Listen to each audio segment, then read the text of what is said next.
여러분들의 종목 고민들을 속 시원하게 풀어가는 주챔쇼 진행의 문현진 멘토입니다. 자, 오늘도 오늘 시장이 좀 빠지다 보니까 여러분들 고민 나날이 깊어지고 있죠. 그런 고민들 저희가 해결해 드려보도록 하겠습니다. 전화 상담과 유튜브 채팅 상담을 통해서 여러분들 고민 해결해 드릴 테니까요. 많은 참여 부탁드리고요. 유튜브 채팅창에서는 여러분들의 종목명과 그리고 매수가 그리고 비중까지 올려주신다면 저희가 상담 중간중간에 봐드리도록 하고요. 그리고 메인은 전화입니다. 그래서 전화를 좀 많이 주시면 좋을 것 같은데 지금부터 바로 주셔야지 채택이 될 가능성이 높습니다. 02-3772번에 0269번으로 전화 주시면 여러분들 전화를 통해서 상담을 해드리면서 여러분들 종목 고민들을 해결해 드려보도록 하겠습니다. 자, 그럼 여러분들 고민들 해결하기 앞서서 오늘 시장에 대한 코멘트와 저의 시장에 대한 뷰를 먼저 말씀을 드리고 출발을 해보도록 할 텐데요. 오늘 일단 시장은 1.2% 정도 이렇게 밀리고 있습니다. 이거는 사실 시장이 안 좋아서라기보다는 그리고 뭔가 악재가 있어서라기보다는 박스권으로 움직이고 있기 때문에 그 박스권 상단부에 맞고 떨어지고 있는 모습이다 생각하시면 되고요. 코스피랑 코스닥 양시장 모두 약 한 1%대로 밀리고 있는 모습을 확인하고 할 수가 있고 코스닥은 그래도 조금 약간 덜 빠지고 있죠. 0.3% 빠지고 있는데 왜 코스닥이 이렇게 덜 빠지나라고 이렇게 의아해하시는 분들도 있을 거예요. 왜냐하면 코스피가 원래 안정적으로 움직이고 코스닥은 변동성이 좀 큰 거 아닙니까? 라고 보실 수가 있단 말이죠. 근데 최근은 좀 달라졌어요. 왜냐하면 최근에 지수가 올라온 이유가 뭐냐 하면 코스피 200 그러니까 대형주 쪽으로 수급이 쏠려 들어오면서 외국인들이 막 사기 시작하면서 지수를 끌어올리기 위해서 그러니까 외형적으로 올라가는 것처럼 보이기 위해서 지수만 끌어올려 놓은 거죠.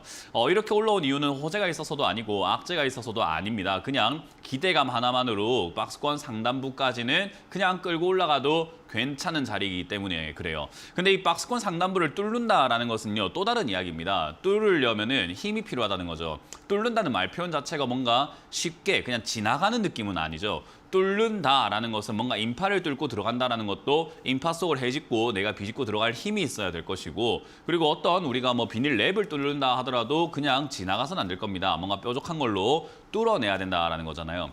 그러니까 지금 이 자리에서 2,500포인트 언저리를 뚫고 올라가려고 한다면은 사실상 호재가 필요합니다. 근데 지금 증시의 기대감, 예상, 뭔가 시장이 조금 인플레이션이 잡힐 것이다. 그리고 연말쯤 되면 금리 인하를 할 것이다. 또 금리 인상 속도가 조절이 될 것이다. 라는 그런 기대감들이 형성되어 가는 것은 알겠는데 그 기대감이라는 것은 일어나지 않은 일에 대한 상상과 망상이죠.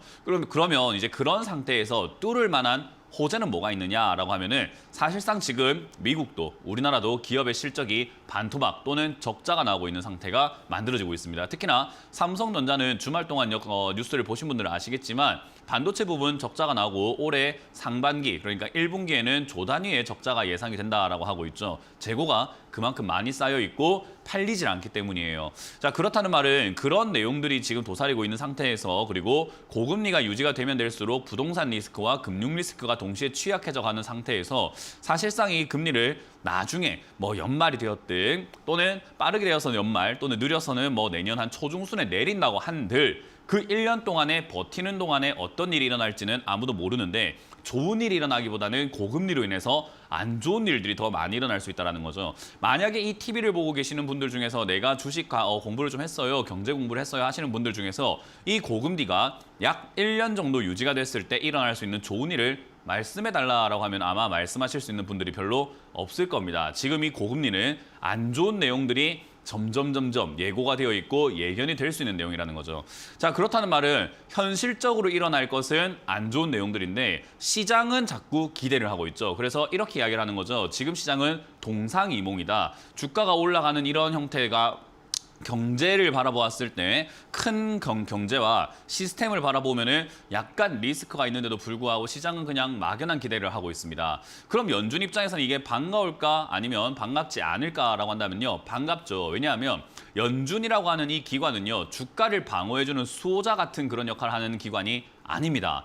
통화 정책을 만들어내고 안정화를 시키는 것에 주 목적이 있는 거죠. 근데 최근 들어서 2020년 3월에 코로나로 인해서 주가가 빠져내려갔을 때 이때 화폐 가치가 뭔가 치솟아 올라가게 되면서 뭔가는 약간 인플레이션도 발생이 될 수 있고 뭔가 금융위기가 올 수 있을 것 같고 이러다 보니까 금융 안정과 통화 안정 정책으로서 통화 화폐를 엄청나게 풀어버리는 형태가 만들어졌어요. 그래서 화폐 가치가 폭락을 하고 내려가게 되죠. 그러다 보니까 화폐 가치가 떨어지니까 인플레이션이 발생이 되었는데 사람들이 보기에는 주가가 떨어지면 연준이 통화 정책을 펴서 금리 인하를 해주구나. 주가가 올라가고 나니까 이제는 인플레이션이 너무 걱정이 되고 화폐 가치가 너무 폭락을 해서 바닥을 기어다니니까 다시 금리 인상을 하는데 사람들이 보기에는 주가가 올라가니까 그걸 잡기 위해서 금리 인상을 하는구나라고 착각을 하고 있는 거예요. 그래서 같은 현상을 보면서 다른 판단을 하고 있고 다른 생각을 하고 있는 거죠. 연준은 지금 목표는 물가 하나밖에 없습니다. 물가와 통화정책 안정화 그리고 금융 시스템의 안정화인 거죠.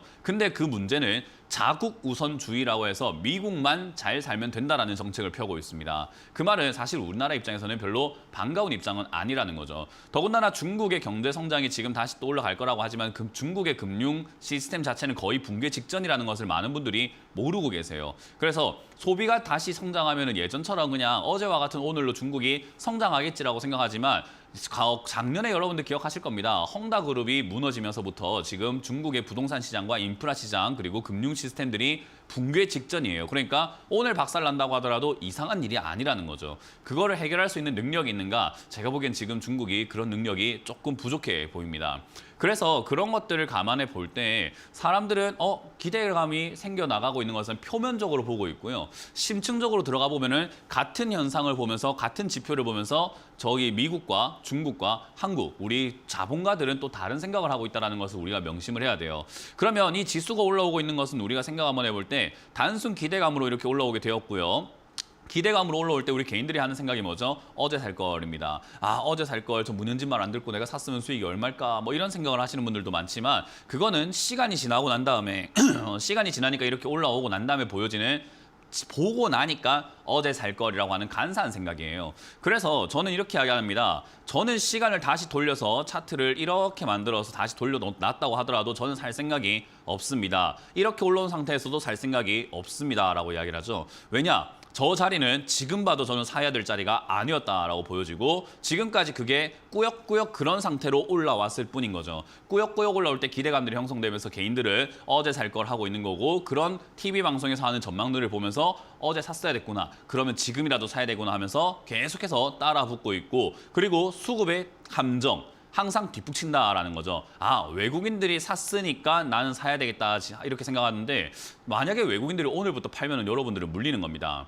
그러면 그 수급을 보고 마지막에 따라 붙는 건 도대체 왜 그러는 걸까요? 아무 생각이 없다라는 거죠. 그래서 저는 그런 시장의 가장 기본적인 원리를 생각 한번 해볼 때 지금 시장에서는 올라간다고 하는 사람들이 많은지 사도 된다고 하는 사람들이 많은지 절대 안 된다라고 하는 사람들이 많은지 본다면 저는 안 된다고 하는 사람들이 많다는 것을 오늘 방송에서도 그리고 지난주에서도 제가 방송을 많이 이렇게 모니터링을 해보지만은 전부 다 간다 하고 있는 것 같아요. 저는 그렇게 말씀드리고 싶습니다. 그런 방송을 보고 행동으로 움직이는 시청자분들, 개인 투자자들이 도대체 어떤 행동을 할지 지금 매수를 하고 있을 것이고 있는 돈 없는 돈 다 들고 와가지고 자꾸 사고 싶을 거고 또는 내 종목을 팔고 교체를 하고 싶을 겁니다. 어떤 종목이요? 최근에 급등 나오고 있는 챗봇 관련주, AI 관련주 이런 쪽으로 빅데이터 관련주로 옮기고 싶겠지만 그 전부 다 품절주거든요. 그래서 적은 시세로 적은 돈으로 주가를 급등시켜버릴 수 있고 그리고 매수세가 끊기면 바로 폭락이 나오는 종목들에 지금 개인 투자자들은 또 열광하면서 따라 붙고 있다는 겁니다.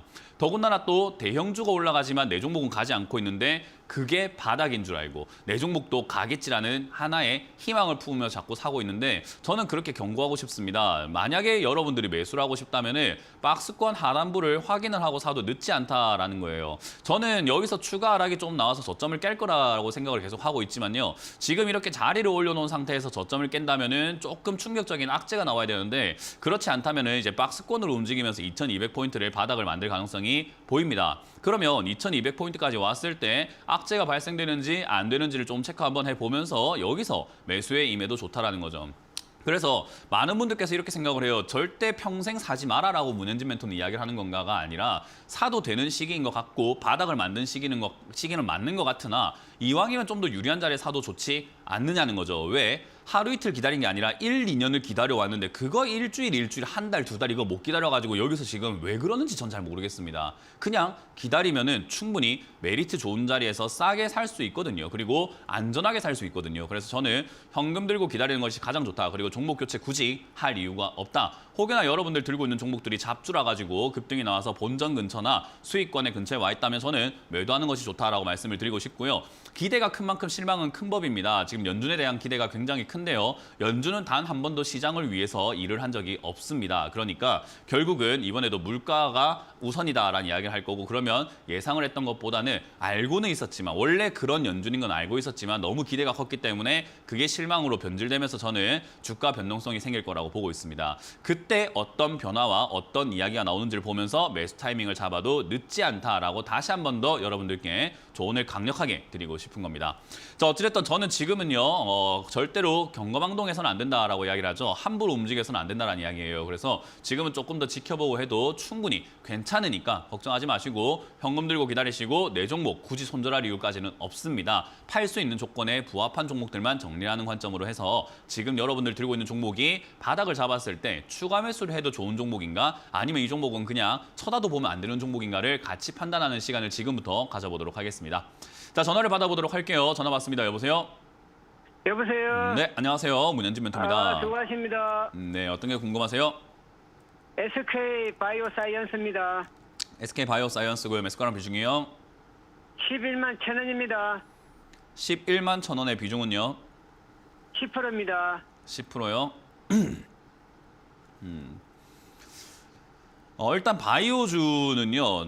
지금 제가 보기에는 올해 움직일 가능성이 매우 높다고 봐요. 작년 말부터 이제 소형주죠. 그러니까 바이오 중에서도 적자가 나거나 실적이 좀 안 좋거나 소형주들, 그런 종목들이 이미 급등을 하면서 막 팡팡 튀어오르는 현상이 일어났었거든요. 그래서 그런 걸 생각 한번 해볼 때 이제 실적이 좋은 제약 바이오들이 올라갈 가능성이 매우 높다라고 보여집니다. 그만큼 바닥을 잘 잡았다고 보고 있고요. 그 대장주로는 결국은 역시나 셀트리온을 빼놓고 이야기를 할 수는 없을 것 같아요. 그래서 셀트리온 삼형제가 저는 올라갈 가능성이 매우 높은 겹이라고 보고 있고요. SK 바이오사이언스도 최근에 실적이 나쁘지 않고 실적이 점점 선방되어 가고 있고 성장을 하고 있는 기업 중에 하나라고 저는 보여집니다. 그래서 SK 바이오사이언스 같은 경우도 지금 주가가 많이 내려온 상태에서 튀어오를 가능성은 충분하나 힘이 좀 부족한 상태예요. 왜냐하면 거래량이라고 하는 것이 바닥 쪽에서 이렇게 조금 많이 생겨줘야 힘이 생기는 건데 얘는 지금 그게 좀 부족한 상태거든요. 그래서 지금 주가 변동성이나 거래량이라든가 이런 걸 봤을 때 아직까지 여기에 손님이 전혀 없다, 뭔가 미동이 없다라는 걸 감안을 해서 추가 매수를 굳이 할 필요는 없을 것 같습니다. 안 해도 올라가면은 한 17만 원, 18만 원대까지 올라가는 힘은 있기 때문에 시청자님도 수익을 충분히 낼 수 있거든요. 그러면 추가 매수 안 해도 수익이 나는데 굳이 리스크 감수할 이유가 없다라는 거예요. 이해가 되세요?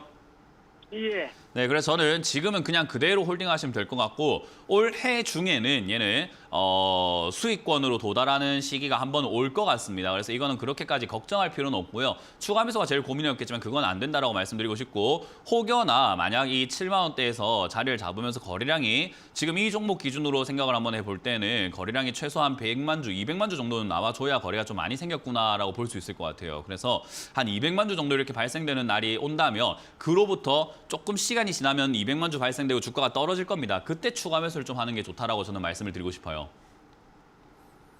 무슨 말인지 이해가 됐나요? 네, 예. 그렇게 해서 잘 정리 한번 해보시길 바라고 이거는 홀딩 의견 드려보도록 합니다. 예, 고맙습니다. 다음 상담 이어가겠습니다. 여보세요? 여보세요. 네, 안녕하세요. 문현진 멘토입니다. 네, 반갑습니다. 네, 어떤 게 궁금하세요? 카카오요. 카카오고요. 매수가랑 비중이요? 10만 6천 원에 11%요. 가격이 되게 어정쩡하네요. 네. 조정시 매수라는 말을 믿고 조정받았을 때 어설프게 샀다가 이렇게 물린 것 같아요. 맞나요? 네, 그 한 1년 전쯤에 다시 올라갈 거다 했는데 그냥 내려와 버려가지고. 그렇죠. 물렸네요. 제가 그래서 2년 동안 그 욕을 먹은 이유가 하나예요. 쟤는 맨날 방송 틀 때마다 아무것도 하지 말라고 한다라고 사람들이 뭐라 하더라고요. 근데 가장 유리한 전략이었던 것 같아요. 가장 유리한 게 아무것도 안 하고 있으면 물려있는 걸 싸게 살 수 있고 그냥 현금은 난 지켜지는 건데 사람들은 사서 그 하락의 고통을 자꾸 느끼려고 하는 것 같아요. 그래서 방송에 나오는 전문가가 아무것도 하지 마라라고 하는 것은 저의 입장에서도 굉장히 리스크가 크거든요. 왜냐하면 아니 쟤는 맨날 가만히 있어래라고 하니까 방송을 볼 재미가 없다라고 느끼는 분도 생길 거라는 거예요. 근데도 불구하고 저는 뚝심 있게 아무것도 하지 마라고 지금까지도 이야기하는 것은 그게 개인 투자자들에게 가장 유리하기 때문인데 시청자님도 이번을 통해서 느끼셨으면 좋겠어요. 뭐냐면 주식은 단순해요. 올라갈 땐 갖고 있어야 되고 내려갈 때는 갖고 있으면 안 돼요. 그게 네. 맞는 이치죠, 그죠?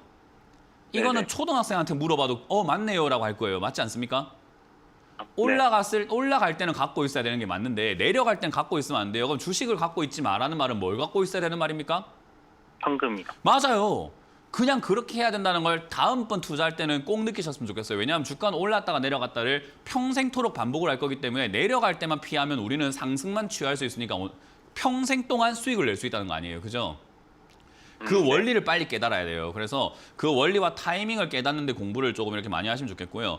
일단 얘는 내려왔어요. 그리고 저는 이제 올라갈 차례라고 보여집니다. 그러니까 카카오는 현금 들고 기다리다가 지금부터 사가지고 갖고 가야 수익이 나는 종목인데 시청자님 어때요? 미리부터 사갖고 물려가지고 기다리니까 본전까지 오는데도 대월한 거예요. 남들은 네. 지금 사갖고 기다리면 수익을 낼 수 있는 자리인데 무슨 말인지 이해가 되나요? 그렇죠. 네, 그래서 투자의 기본은 주식을 사는 게 아니고 타이밍을 사는 거다라는 것을 반드시 명심하세요. 카카오 사가지고 부자가 되는 게 아니라 카카오를 쌀 때 사야 부자가 되는 거예요. 이해가 되셨어요? 예. 저는 지금 카카오가 충분히 많이 떨어졌고 최근에 거래량이라든지 최근에 이렇게 악재라든가 이런 것들을 만들어내는 걸 봤을 때 카카오가 지금 바닥을 만드는 구간이 요 5만 원대에서부터 6만 원대 여기서 박스권으로 바닥을 만들 가능성이 매우 높다고 보여져요. 그러면 네. 그냥 지금 주식을 안 들고 있는 사람들은 어차피 6만 원 사나 4만 원 사나 5만 원 사나 비슷한 가격대이기 때문에 지금부터 분할 매수 들어가도 상관은 없어요. 내가 좀 물리는 거에 대해서 뭐 그렇게 공포감이 없다면요. 근데 시청자님은 지금 10만 6천 원부터 들어갔기 때문에 여기서 함부로 들어가시게 되면은 비중만 많아지게 되고 매수가는 얼마 떨어지지도 않는 상태가 돼요. 그래서 신규 매수하는 사람들보다 좀 더 신중하게 추가 매수를 해야 된다는 거예요. 이해가 되세요? 예. 신규 매수 이렇게 생각하시면 돼요. 신규 매수하는 사람들은 한 번 잘못 사더라도 두 번째 추가 매수할 자금을 만들어 가지고 두 번의 기회가 한 번 있을지도 모르지만 시청자님은 지금 이미 한 번 날려 먹었다는 말이에요. 네. 그러니까 지금 기회가 한 번밖에 안 남은 거죠. 야구로 치면 지금 거의 뭐 포볼, 뭐 쓰리볼까지 간 거예요. 투 스트라이크까지 간 거죠. 이제 한 개만 잘못 치면 이제 바로 아웃인 거예요. 그렇게 생각을 네. 하시면 돼요. 그래서 제가 추가 매수는 제발 하지 마라라고 이야기를 하는 거예요. 그냥 참아라라고 하는 게 어설프게 하는 이만 하는 것보다는 안 하는 이만 못해요. 그래서 지금 이 자리는 그냥 가만히 기다리셨다가 4만 원에 가깝게 5만 원 이하로 빠져준다면 그때 추가 매수를 해야 효과가 제일 클 것 같습니다. 그래서 저는 그때까지 5만 원 정도요? 빠질지는 잘 모르겠어요. 지금 이 종목을 한 5만 원대에서 바닥을 잡을 것 같긴 한데 5만 5천 원 이하 정도면 전 추가 매수하기 좋다 생각을 하거든요. 그래서 그 네. 정도면은 추가 매수할 때 매수하신 금액만큼 하세요. 지금 11%니까 22%까지 늘려야 된다 이 말입니다. 예, 그러면 한 평단 8, 9만 원 될 것 같은데. 8, 9만 원보다 더 떨어져요. 그 추가 매수를 했을 때 지금 추가 매수의 효과를 잘 모르셔서 그런데요. 5만 5천 원 이하에 사시게 되면 7만 원까지 떨어집니다. 7만 원 초반까지 떨어지거나 6만 9천 원까지 떨어져요. 그러니까 생각보다 많이 떨어져요. 그러니까 추가 매수를 했을 때 어떻게 하는지 그 산수 어릴 때 산수 수학 하셨죠, 그죠? 예, 예. 네, 수량이랑 금액이랑 계산해갖고 내 평균 단가가 얼마인지 집에서 이렇게 계산해보면요. 한 5분이면 바로 계산이 됩니다. 그래서 아, 추가 예, 매수했을 때 가격이 어떻게 되는지 한 번만 계산 한번 해보시면 추가 매수를 왜 참아야 되는지 그리고 이게 한 7만 원대까지 떨어지면은 충분히 수익을 내고 나올 수 있는 자리까지 가격을 낮춘 거기 때문에 그리 걱정할 필요는 없어요. 카카오는 올라갈 종목입니다, 앞으로. 아, 예. 네, 그렇게 해서 잘 정리하시길 바랍니다. 고맙습니다. 네. 네, 다음 상담 이어가겠습니다. 여보세요? 여보세요. 네, 안녕하세요. 문현진 멘토입니다. 안녕하세요. 반갑습니다. 네, 어떤 게 궁금하세요? 저는 그 테스트 매수가랑 비중이요? 매수가는요 23,500원이고 비중은 15%인데 네. 가지고 있어도 괜찮은 회사인지 갖고 있으면 그 가격대까지 올까요? 그 질문이요. 두 개가 완전히 성격이 다른 질문이에요. 지금 하셨던 질문 두 개가 있어요. 갖고 있어도 괜찮은가? 아니면 네. 갖고 있었을 때 내가 산 가격까지 올까? 이건 완전히 다른 이야기예요. 아, 그리고 그래요? 두 번째 질문은 가장 엉터리 질문이에요. 매수가라는 것은 얼마든지 바꿀 수 있기 때문에 내가 갖고 있는 이 가격 23,500원까지 반드시 와야 될 필요는 없어요. 내가 매수가를 낮추면 되잖아요. 네가 안 오면 내가 가면 되잖아요. 그러니까 사람들은 그런 생각을 안 해요. 내가 23,500원 사놨으면 23,000원까지 테스가 꼭 올라오길 바래요. 아니에요. 내가 추가 매수 잘해가지고 매수가를 낮추면 돼요. 네가 안 올라와? 내가 갈게 하면 되는 거예요. 근데 사람들은 그런 생각을 하지 않아서 본전 올까요? 하는데 그 본전이 도대체 얼만데요? 23,500원을 평생 고정시킬 겁니까? 아니잖아요. 그죠? 그러니까 네. 두 번째 질문은 엉터리가 될 수밖에 없는 거고 첫 번째 질문 괜찮은 기업인가라고 했을 때 이건 평생 가져가도 괜찮은 기업입니다. 근데 이제 그걸 가져간다고 했을 때 수익을 내냐 안 내냐라는 질문을 또 한 번 더 하게 되겠죠. 그러니까 첫 번째 질문도 또 의미 없는 질문이에요. 그러니까 그 두 질문 다 의미가 없는 질문을 하신 거예요. 테스라는 이 기업은요. 실적도 괜찮고 회사도 괜찮고 네. 좋은 기업이기 때문에 가지고 간다라고 했을 때 내가 소장을 해도 괜찮습니까? 집에 액자로 이 테스 주식을 액자로 걸어놔도 괜찮은 기업일까요? 하면 아유 괜찮죠. 좋은 기업이죠. 근데 이 종목으로 수익을 낼 수 있을까요? 한다면은 얼마에 샀는데요가 중요한 거고 지금 23,500원 사가지고 수익 내고 싶다라고 한다면은 어정쩡합니다. 왜? 이 종목은 저 아랫자리에서 저 윗자리까지 열려있는 자리 종목이잖아요. 10,000원에서부터 40,000원까지 열려있는데 23,500원이면 날 수도 있을 것 같고 안 날 수도 있을 것 같은 딱 그냥 어정쩡한 가격 아닙니까? 그죠? 가격이 비싼 것도 아니고 싼 것도 아닌 딱 중간 가격에 사신 거잖아요. 10,000원에서 40,000원까지 왔다 갔다 이렇게 하고 있는 종목을 20,000원대 사셨는데. 네, 그러네요. 그러니까 이걸 수익을 낼 수 있습니까? 하면은 시세가 나와서 올라오면 수익 나겠네요. 그럼 손실 날까요? 10,000원까지 떨어지는 그 시기에 팔면 손실 나겠네요. 그러니까 이렇게 어정쩡한 네 맛도 내 맛도 아닌 상담을 할 수밖에 없는 질문을 하시는 거예요. 이해가 네. 되셨어요? 그럼 그런 네. 엉터리 질문을 빼놓고 우리가 생각해보자는 거죠. 테스라는 이 기업을 가져갔을 때 수익을 지금 내가 내려면 뭘 해야 할까가 중요한 거예요. 가만히 있으면 수익이 날까가 아니라 내가 이제 앞으로 이게 어떻게 움직이냐에 따라서 내가 뭐 해야지 수익을 낼 수 있을까요가 좋은 질문이라는 거예요. 이해가 되세요? 네네. 그러니까 이 종목이 어디까지 빠지난 중요하지 않아요. 빠졌을 때 내가 추가 매수해서 매수가를 바꾸면 된다 아니면 고정시켜야 된다? 매수가를 낮춰야 되겠죠. 그렇죠. 바꾸면 되는 거예요. 그래서 이 종목이 네. 한 12,000원대가 지난 저점이에요. 2019년. 그래서 여기까지는 네. 내려갈 수도 있겠구나. 그리고 전고점이 조금 이렇게 낮아진다는 것은 힘이 조금 약해졌다는 거니까 거기서 약간 네. 더 아래쪽으로 내려갈 수도 있구나라고 생각하는 게 맞고 네. 얘는 아직 하락이 안 끝났기 네. 때문에 하락 중이니까 네. 10,000원에서 15,000원짜리에서 자리를 잡으면 그때 추가 매수를 해서 나 매수가를 낮춰야 되겠구나. 머릿속에 23,000원은 잊어라 이 말이에요. 어차피 추가 매수해서 매수가를 낮춰야 하니까요. 네. 그래서 10,000원에서 네. 15,000원까지 낮춰놓는다면은 저는 반도체 장비 업종이라든가 뭐 제조업종들, 부품업종들, 하청업체들 이런 데들 그렇게 긍정적으로 보고 있지는 않아요. 당분간 좀 힘들 거라고 보거든요. 대신에 그렇다는 전망과 주가가 아예 안 간다는 전망은 아니에요. 그래서 사람들이 잘못 생각하는 게 은행주를 안 좋게 제가 보고 있고 건설주를 안 좋게 보고 있거든요. 근데 만약에 오늘 주가가 급등 나오면 네 은행주랑 건설주 안 좋다며 이러면서 사람들이 막 이야기를 해요. 저는 그렇게 이야기를 하죠. 안 좋기 때문에 장기로 가져가는 건 별론데 주가는 어차피 움직인다라는 건데 그런 리스크가 있는 자리에서 저는 수익 내고 싶지 않은 거예요. 그러면은 네. 테스라는 기업도 저는 그렇게 보는 거죠. 장기로 보면은 좀 많이 좀 고생할 것 같아요. 근데 단기적으로는 네. 이렇게 죽지는 않을 겁니다. 반등하면 주고 빠질 가능성이 높기 때문에 밑으로 내려왔을 네. 때 추가 매수하면 올라올 때 팔고 나올 수 있는 그런 위치가 될 거라는 거죠. 근데 추가 매수 안 하면 저는 시청자리 매수가까지 올라오긴 조금 버거울 것 같아요. 올라와봤자 25,000원 정도까지가 최선일 것 같거든요.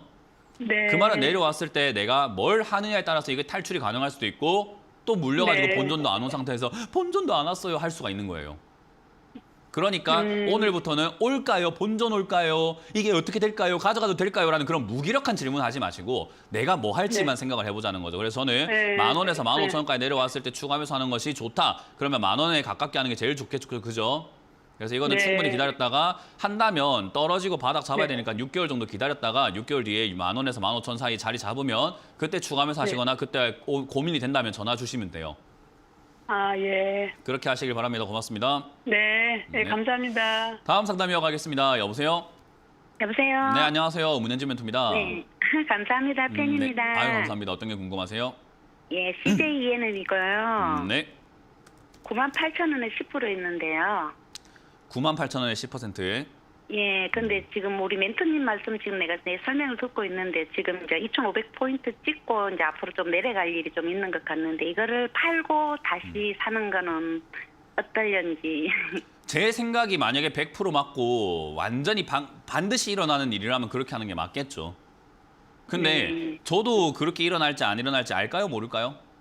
모르겠어요. 몰라요. 그냥 예상은 그렇게 해놓고 있지만 예상은 언제든지 바뀔 수 있는 거예요. 상황이 변하면은 바뀐다. 그래서 많은 그 개인 투자자들이 그냥 저 사람은 미래를 알고 있는 사람이라고 잘못 착각을 하고 있기 때문에 네가 2,500까지 간다며 맞고 떨어진다며 야 말 바꾸네 이렇게 자꾸 이야기를 하는 건데 상황이 바뀌면 말이 바뀌는 게 당연한 거예요. 왜냐하면 예상이기 때문에. 예상은 얼마든지 바뀔 수 있습니다. 상황에 따라서. 그래서 저는 그렇게 이야기하는 거죠. 지금은 제 예상이 벗어날 거란 생각은 하지 않아요. 왜냐하면 벗어날 수 있는 그런 자료라든가 뭐 힌트라든가 흔적들이 보이진 않거든요. 그래서 저는 제 예상이 아직도 맞다고 보고 있어요. 그래서 제 예상에 부합한다면 사실은 당연히 팔고 떨어질 때 사는 게 맞는데 약간 이렇게 보자는 거죠. 당장 눈앞을 보면 그게 맞을 수 있는데요. 조금만 멀리 본다면 CJ ENM은 그냥 그렇게 안 해도 14만 원, 15만 원까지 저는 올라갈 가능성이 높은 기업이라고 보고 있거든요. 예전에 아마 제 팬이라고 하신다면 아실 수도 있겠지만 저 엔테주 굉장히 좋게 보고 있습니다. 알고 계시나요? 네, 맞아요. 넷플릭스라던가 디즈니라던가 여러 가지 컨텐츠 그 플랫폼들이 컨텐츠를 제작하기 위해서 투자 지원을 아끼지 않고 있기 때문에 이런 기업들은 마구잡이로 지금 컨텐츠를 만들어가지고 수익을 볼 수 있는 그런 상황에 놓여졌고 그렇다는 말은 앞으로도 성장할 가능성이 매우 높은 상황인데 사람들은 그런 데 관심이 없었을 뿐인 거예요. 그래서 주가가 내려와 있는 싼 시기에 사놓기만 하면은 돈 버는 건 어렵지 않을 것 같다라고 생각하는 종목 중에 하나가 또 이런 엔터준 거죠. 그래서 지금 이 자리는요. 그냥 갖고만 있어도 굳이 그렇게 안 해도 괜찮고요. 팔았다 샀다 안 해도 내려가면은 팔았다가 사는 게 아니라 그냥 들고 있다가 사도 괜찮다 이 말이에요. 팔았다가 사면 뭐가 문제냐면 팔았는데 올라가면 그게 진짜 머리가 아파져요, 이제는. 그러니까 그런 위험성과 그런 어정쩡함을 만들지 말고 비중도 10% 괜찮으니까 그냥 떨어지면은 아이고 팔았다가 샀으면 좋았겠지만 팔고 난 다음에 올라갈 수도 있었으니까 됐다 그런 생각은 하지 말고 오늘 지금부터 내가 뭐 할지 생각해보자. 아 8만 원까지 떨어졌네? 그러면 내가 팔았다고 산다고 생각하고 지금 내가 더 사버리지 뭘 하고 비중을 늘려버리는 거죠. 그리고 올라가면 수익 내면 되잖아요. 그죠? 네. 그래서 저는 요 종목은 당장 눈앞을 보느냐 멀리 보느냐에 따라서 수익률은 달라질 수 있는데 요 종목은 눈앞을 볼 종목은 아닙니다. 조금 멀리 보셔도 되는 종목이고요. 실적 자체도 선방을 잘 해주고 있기 때문에 그리고 앞으로 컨텐츠 최근에도 피지컬 100이라던가 이런 것들 보면은 컨텐츠가 아직까지 잘 나오고 있는 편이에요. 그래서 그런 걸 생각해 볼 때 15만 원대까지 올라갈 가능성이 좀 시간이 걸려서 올라갈 가능성이 있기 때문에 시간 투자를 해야 된다. 그 말을 굳이 팔았다 샀다가 하는 단타성 매매가 아니라 그냥 떨어지면 더 사는 형식으로 비중을 늘려가는 매매가 더 좋다라고 말씀을 드리고 싶네요. 예, 감사합니다. 네, 고맙습니다. 자, 상담은 잠시 쉬었다가 강연의 일정을 조금 체크해보고 돌아오도록 하겠습니다.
그리고 구미와 울산에서 각각 이렇게 진행이 되는데 저는 토요일 구미에서 강연을 진행을 합니다. 오후 1시에 진행이 되고요. 구미는 코로나 전에 한번 가본 것 같은데 이번에 코로나 이후에 다시 한번 가보게 되었는데 많은 분들이 오셨으면 좋겠어요. 그래야 자주 가니까요. 그래서 오셔가지고 자리를 또 빛내주시면은 저희가 또 2023년에 대한 전망과 저의 주식 관점들 많이 가르쳐 드릴 테니까 오셔서 배워가시길 바라고요. 그리고 울산도 가죠. 울산 상공회의소에서 진행이 됩니다. 일요일 오후 1시니까요. 많은 분들 오셔가지고 또 자리를 빛내주시면서 또 공부도 해가시고 배워가시면 어떨까 싶습니다. 자, 그럼 여러분들의 종목 고민들을 다시 또 풀어가 볼 텐데요. 유튜브 채팅창에 올라온 종목들을 보면서 체크를 해보도록 하겠습니다. 먼저 현대모비스가 올라와 있네요. 27만 1,500원에 사셨고요. 30% 정도를 매수하셨다고 하는데 굳이 걱정할 필요까지는 없을 것 같아요. 매수가가 낮잖아요. 그래서 현대모비스라고 하는 이 기업은요. 그냥 크게 보았을 때 2010년부터 지금까지 그냥 크게 보았을 때요. 2010년 전에는 저 아래쪽에 있었으니까 레벨업이 되었던 2009년 차화정 날아갈 때죠. 그때 이후로 자리를 잡고 있는 자리에서는 바닥권에 속합니다. 그래서 20만 원대라고 한다면요. 사실은 나쁜 가격대는 아니에요. 그래서 들고 가는데 부담이 될 것 같진 않아요. 그런데 만에 하나 제 예상이 맞다면 그러니까 2,500을 찍고 지금 내려가면서 제 예상대로 저점을 깨는 어떤 하락세가 한번 나오거나 악재가 나오거나 뭔가 충격이 한번 이어진다면 얘가 바닥일 수는 있지만 차트가 그렇게 생각하시면 돼요. 아니 제가 보니까 공부를 좀 했어요. 차트 공부해가지고 얘가 저항 지지 개념으로 내가 공부를 했고 박스권 공부를 해가지고요. 19만 원 맞고 올라가는 걸 내가 확인했으니까 19만 원에 가깝게 이렇게 사면 되는 거 아닙니까? 라고 하시는 분들이 있는데 주식이 그렇게 간단하면 얼마나 재밌고 얼마나 남들이 다 돈 벌겠습니까? 그게 아니에요. 뭐냐면 여기서 한 단계를 빼먹는 게 시장에 장사가 없다라는 것을 사람들은 자꾸 잊어버립니다. 종목은요, 시장이 빠지면 그냥 빠지게 되어 있어요. 이거는 메커니즘이 굉장히 복잡하기 때문에 여러분들께 지금 단시간에 알려드릴 수는 없지만 어쨌든 시장이 빠지면 기관들도 자동 손절해버리고 사람들의 위축 심리가 죽어버리기 때문에 빠져내려갑니다. 그래서 저점을 무너뜨리고 내려간다는 거죠. 그래서 여기서 만약에 시장이 또 빠진다면, 제 예상대로 빠진다면 저는 19만 원 이하로 한번 밀릴 수 있다고 생각을 하는데, 이렇게 생각하시면 돼요. 밀렸다가도 다시 올라올 겁니다. 저는 지금 빠지면 그게 매수 기회라고 보고 있거든요. 왜냐? 올라갈 거니까. 그러니까 올라가기 위해서 빠진다 생각하시면 굉장히 쉽죠. 그렇게 생각했을 때 내려갔다가 올라갔을 때 물려도 상관없어라고 하면 그냥 지금 이 비중과 이 가격으로 들고 가셔도 상관없습니다. 근데 야, 올라갈 수도 있지만 문현진 말도 일리가 있는 것 같아. 그래서 내가 떨어지면은 뭔가 수를 좀 쓰고 싶은데 비중이 30%면 추가 매수가 어렵겠죠. 그러니까 제 말에 어느 정도 신빙성이 있고 떨어진다라고 시청자님도 조금이라도 생각을 하고 있고 떨어졌을 때 기분이 너무 불쾌할 것 같다면 지금 비중을 좀 줄이셔야 됩니다. 왜? 떨어졌을 때 매수할 수 있는 금액을 지금 내 계좌 내에서 만들어내야지, 떨어졌을 때 돈만 더 있으면 해서 막 뭐 사채를 쓰시거나 주변 사람들 돈 빌린 사람들도 꽤나 많거든요. 그런 일을 미리 좀 방지하자라는 거예요. 그래서 저는 지금 여기서 시청자님께서 만약에 떨어져도 상관없다, 떨어졌다가 어차피 올라가는 거죠. 올라갔을 때가 있다면 난 떨어지는 거 아무 상관없습니다라고 한다면 그냥 그대로 가져가세요. 근데 그게 아니라 밀리는 거 기분 좀 나쁩니다 라고 하신다면은 비중 한 절반만 줄이시는 것을 추천드려 보도록 하고 홀딩 의견 드려보도록 하겠습니다. 다음 상담 이어가겠습니다.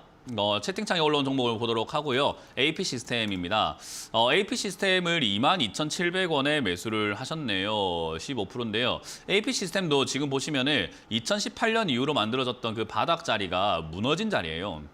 2018년 이후로 이렇게 만들어졌던 바닥 자리가 살짝 무너져 버렸죠. 시장 안 좋으면 이렇게 된다는 겁니다. 현대 모비스 투자하시는 분들은 꼭 기억하시면 좋아요. 이렇게 박스권을 만드니 많이 오랫동안 만들었네 만에 저기가 저점이네 만에 그런 말 믿지 마세요. 시장 빠지면 무조건 빠집니다. 그래서 빠져내려간 상태고, 요렇게 내려간 상태에서 이거는 제가 보기에는 약간 속임수성이에요. 개인들 물량을 털어내기 위한 하락이었고, 시장 빠지니까 너희 좀 팔래라고 하는 유혹이었는데, 그때 이렇게 안 팔고 기다렸던 건 전 나쁘지 않다 생각합니다. 근데 매수가는 아마 저기가 바닥이라 생각하고 사셨던 것 같아요.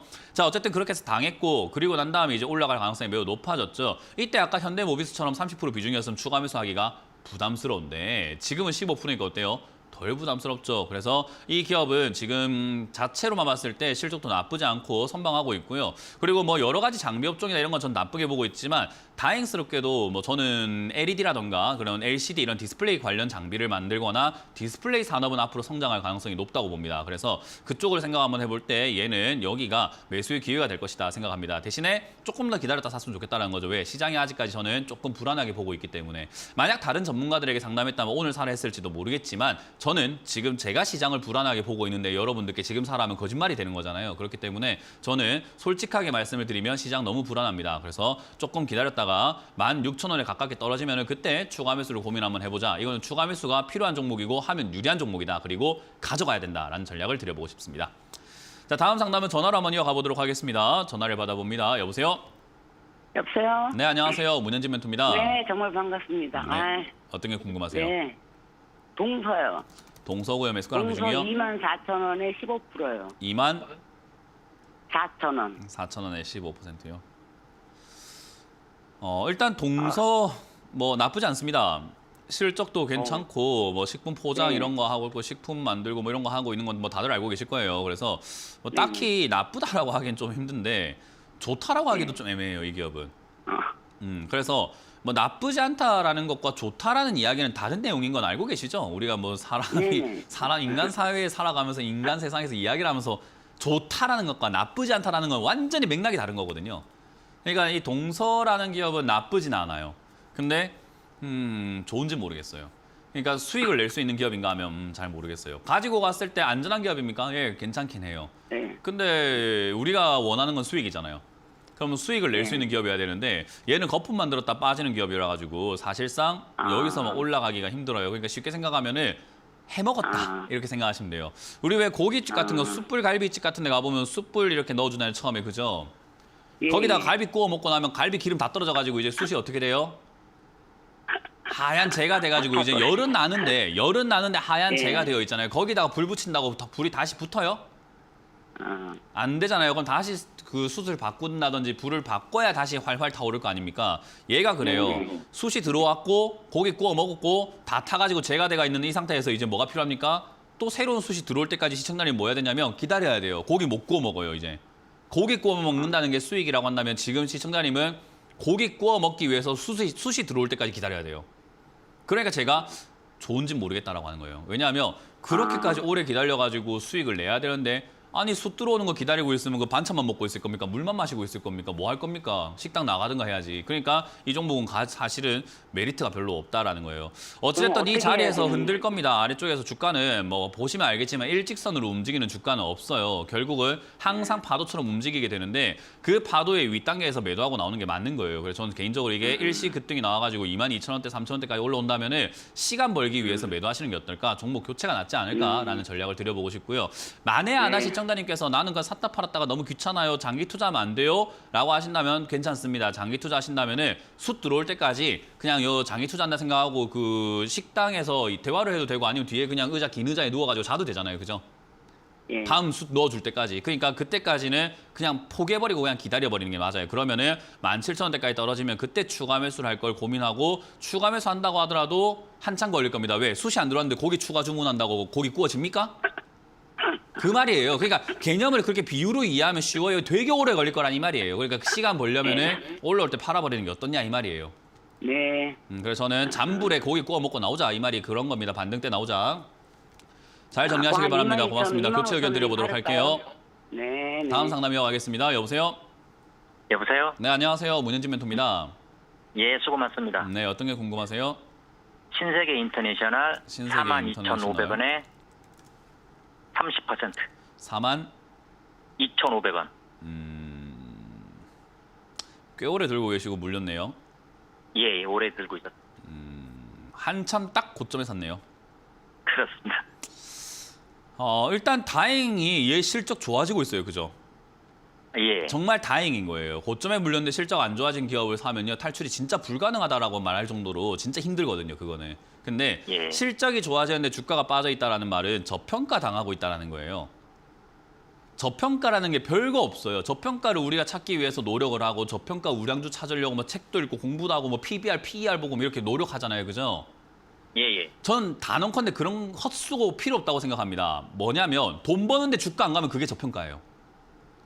돈을 잘 벌고 돈을 더 벌기 시작하는데 주가가 더 내려가 있고 하면 그게 저평가지 다른 게 뭐가 있습니까? 그런 걸 사놓고 기다리면 수익이 나는데 사람들이 이걸 사놓을 배짱도 없고 확신도 없고 뭐 분석도 없고 지식도 없고 하다 보니까 못 사는 거예요. 이런 거를. 그리고 개미들이 제일 싫어하는 게 물린다라는 걸 싫어하거든요. 제가 이때까지 봤던 사람들, 주식 고수들 만나본 사람들 중에서 단 한 번도 물리지 않고 매번 수익 나는 사람은 정말 한 명도 못 봤습니다.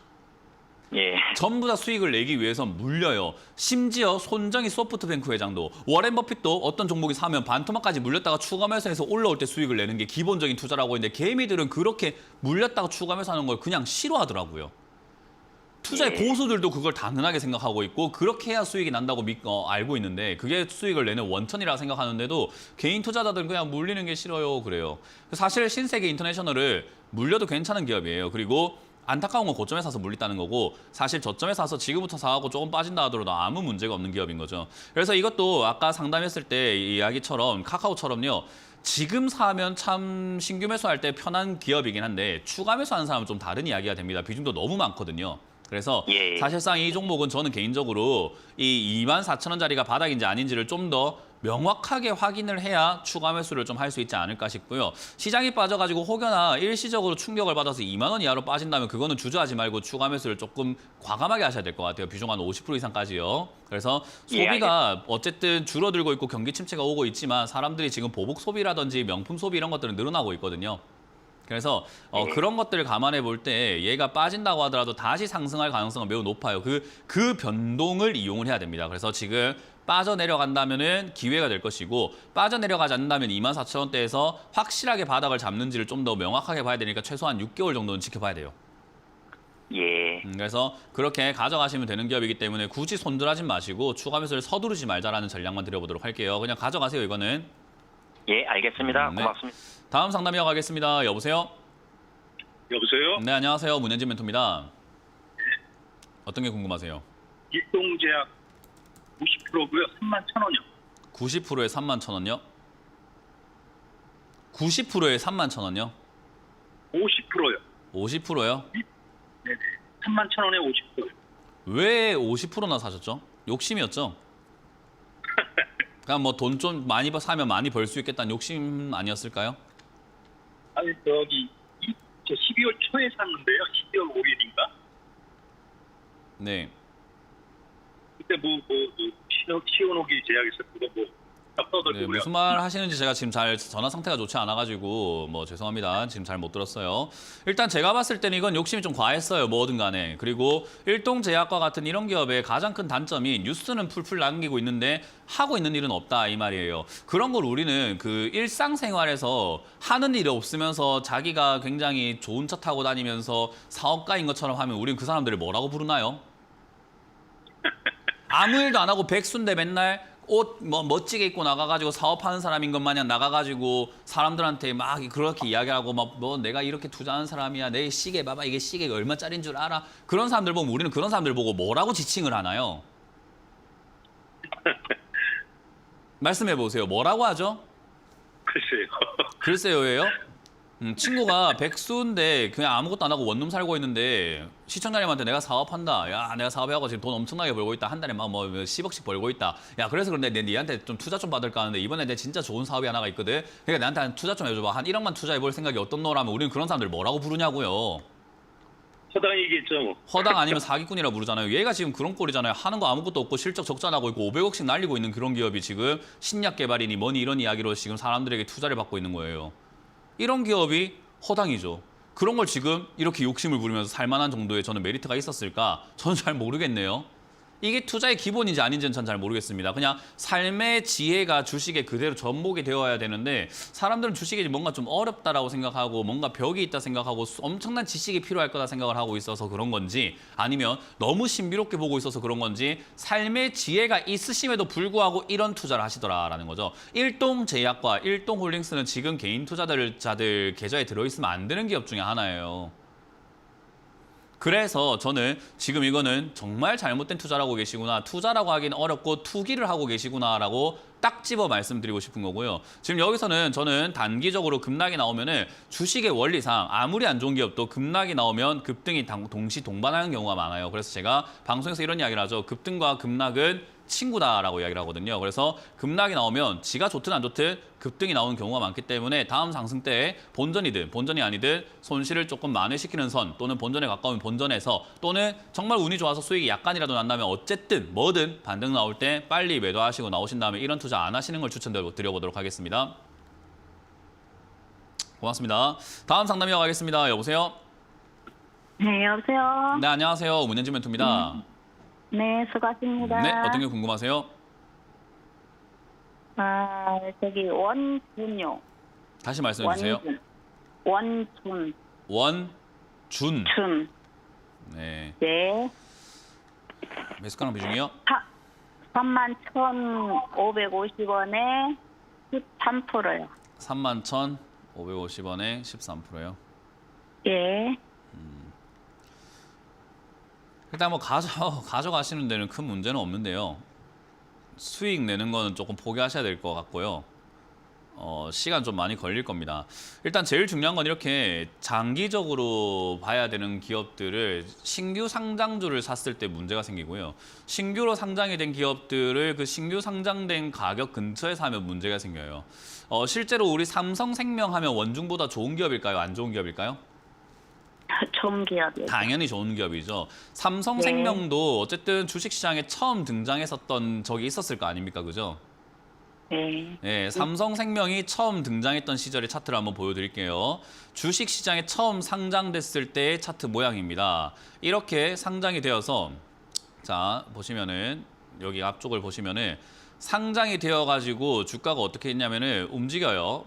파동을 만들어요. 그리고 밑으로 떨어지기 시작을 하죠. 그리고 다시 상장가까지 올라오는데 걸린 시간이 1년, 2년, 3년이 걸렸습니다. 자, 원준 가볼게요. 원준 상장하고 파동을 만들고 떨어집니다. 그리고 다시 올라올 때까지 이제 앞으로 1년 반은 더 기다리셔야 될 것 같습니다. 상장 종목을 사면은 최악의 결과가 나오는 게 어떤 기업이든 상장 이후에 올라가려면 한참 뒤에 올라가요. 상장할 때 이미 비싸거든요. 어떤 기업이든 간에요. 뭐 물적 분할을 했든 인적 분할을 했든 무슨 어떤 SK의 계열사든 뭐 LG의 계열사든 다 필요 없습니다. 상장하는 그 순간 너무 비싸요. 그래서 그 비싼 걸 사셨기 때문에 사실 이거는 상장한 지 얼마 안 됐으니까 그 고점 아닌가 아닌가라고 생각하지만요. 사실 삼성전자 9만 원에 산 것과 전혀 다를 게 없어요.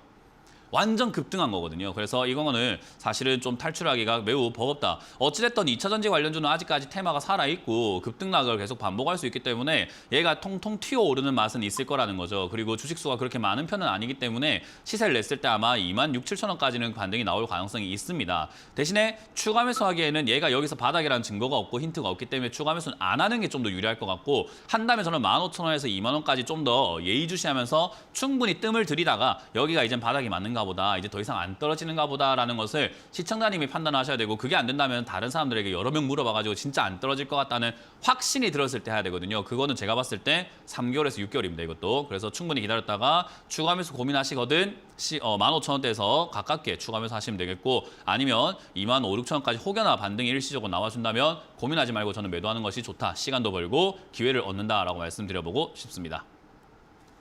신규 상장분 다시는 제발 하지 마세요. 네. 다음 상담 이어가겠습니다. 여보세요? 여보세요? 네, 안녕하세요. 문현진 멘토입니다.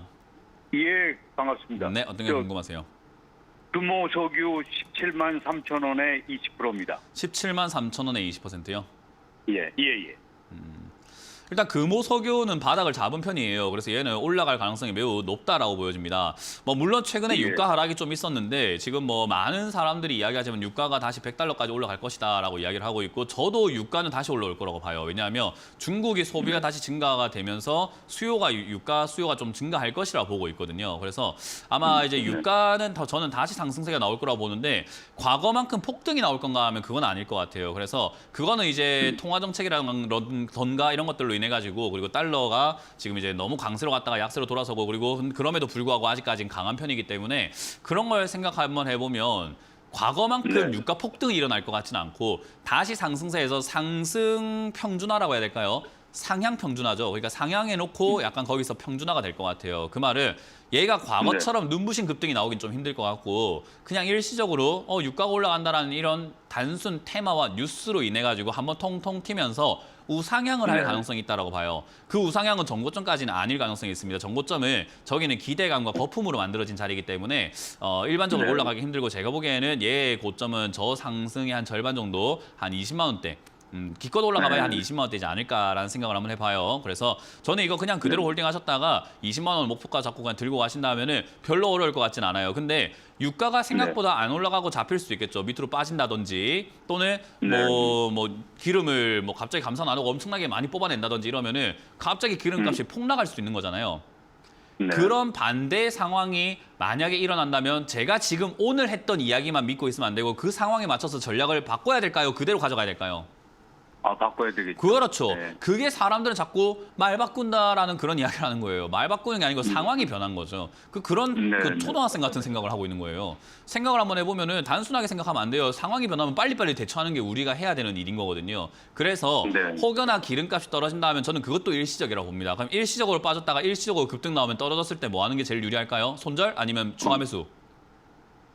추가 매수도 그렇죠. 그것만 생각하면 아무 문제 없습니다. 그래서 이거는 12만 원대에 무너지게 된다면 걱정하지 마시고 10만 원대가 무너진다면 기회입니다. 오히려 무너진다면 저는 추가 매수를 지금 매수하신 금액만큼 하시는 게 어떨까 싶고요. 그렇게 매수하시고 나면은 다시 올라올 것이다라고 생각이 드니까 홀딩 의견 드려보도록 하겠습니다. 그래서 제 예상대로 유가가 올라가면은 그냥 그대로 들고 가서 수익 내시고 만약에 유가가 빠지면은 추가 매수해서 잘 대응하시길 바랄게요. 자, 이렇게 오늘 상담을 마무리 지어볼 수 있을 것 같습니다. 많은 분들께서 시장이 계속 변화무쌍하다 보니까 많은 분들이 계속해서 누구 말이 맞는가를 생각하고 있는 것 같은데 제가 계속 그 작년부터 이런 이야기 해드렸죠. 2년 동안 지수가 빠질 때 저는 누가 뭐라 하든 내가 생각하고 내가 믿는 대로 내가 확신을 가진 대로 내가 분석한 대로 가겠다. 내 말을 믿고 싶다면 따라오시고 그게 아니면 스스로 판단하셔서 올바른 결정하셔라 라고 말씀을 드렸던 것 같아요. 지금도 저는 떨어질 거라 생각하고 있고 제 분석이 맞다고 보고 있고 거기에 맞춰서 전략을 짜고 있습니다. 그렇기 때문에 여러분들도 누구 말이 맞는가를 재지 마시고 내가 지금 어느 쪽 말이 신빙성 있는지를 생각하셔서 행동으로 옮기시는 투자자들이 되시길 바랍니다. 살 거면 화끈하게 사시고 그게 아니면 화끈하게 참는 여러분들이 되시길 바랍니다.